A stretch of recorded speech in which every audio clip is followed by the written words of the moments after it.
पौराणिक कथा माँ सरस्वती। माँ सरस्वती। बहुत समय पहले भगवान ब्रह्मा ने दुनिया, ग्रहों और सभी जीवित प्राणियों का निर्माण किया, लेकिन सब कुछ बनाने के बाद भी संसार में अव्यवस्था थी। कुछ भी व्यवस्थित नहीं था। ब्रह्मा जी चिंतित थे। वे सोच रहे थे, मैं इस अव्यवस्था में व्यवस्था कैसे ला सकता हूँ। वे नहीं जानते थे कि उन्होंने जो दुनिया बनाई है उसमें व्यवस्था कैसे लाई जाए। तभी उनके दिमाग में एक विचार आया। उन्होंने महसूस किया कि उन्हें किसी ऐसे प्राणी की आवश्यकता है जो बुद्धिमान और विवेकी हो, जो दुनिया में सद्भाव लाने के लिए मदद कर सके। इसलिए ब्रह्मा जी ने एक ऐसी देवी बनाने का निर्णय लिया जो बुद्धिमत्ता और ज्ञान का स्रोत हो। फिर उन्होंने ब्रह्मांड से सबसे शुद्ध तत्वों को इकट्ठा करके ज्ञान, शिक्षा और कला की देवी सरस्वती का निर्माण किया।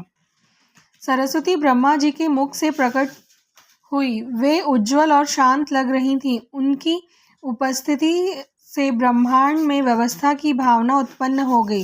सरस्वती जी सफ़ेद कपड़े पहने हंस पर विराजमान थीं। देवी सरस्वती के एक हाथ में किताब और दूसरे में वीणा है। उनके अन्य दो हाथों में एक माला और जल का घड़ा है। वे ज्ञान की देवी हैं।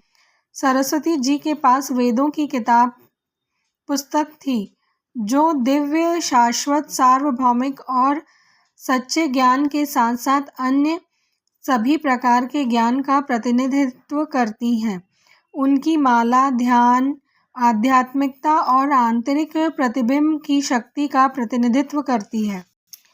जल का घड़ा सही और गलत के बीच अंतर करने की शक्ति का प्रतीक है। वीणा सभी रचनात्मक कलाओं और विज्ञानों का प्रतिनिधित्व करती है। देवी सरस्वती संगीत की देवी है। ब्रह्मा जी ने सरस्वती जी से मदद मांगी। उन्होंने कहा, हे प्रिय, मैंने दुनिया बनाई है, लेकिन इसके लिए व्यवस्था और समझ की ज़रूरत है, अतः मुझे आपकी आवश्यकता है।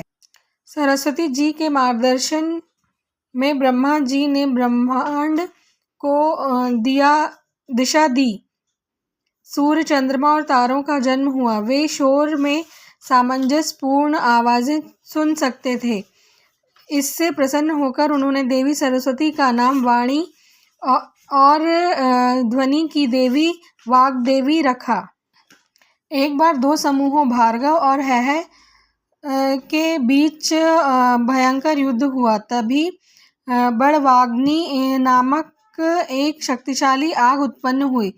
उससे पूरी दुनिया को नष्ट करने की चेतावनी दी। तब देवता मदद के लिए शिव जी के पास पहुंचे।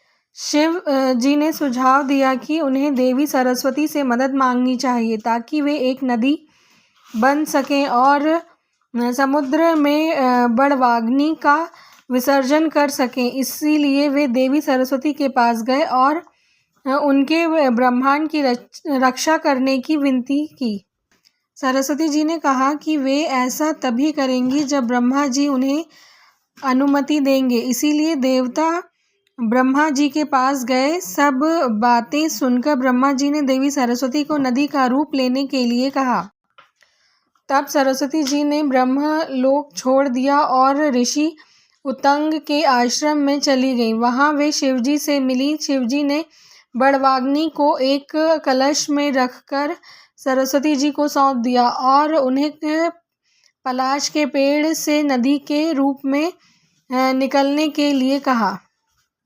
सरस्वती जी उस पेड़ में विलीन हो गई और एक नदी बन गई। वहां से वे पुष्कर की ओर बह निकली। जब सरस्वती अपनी समुद्र यात्रा के अंत में पहुंची, तब उन्होंने आग को समुद्र में विसर्जित कर दिया। अब दुनिया में अव्यवस्था नहीं थी। देवी सरस्वती ज्ञान की देवी बन गई। वे हमेशा लोगों को ज्ञान प्राप्त करने और सूझबूझ से जीवन बिताने में मदद करती हैं तथा ब्रह्मांड में सद्भाव लाती हैं।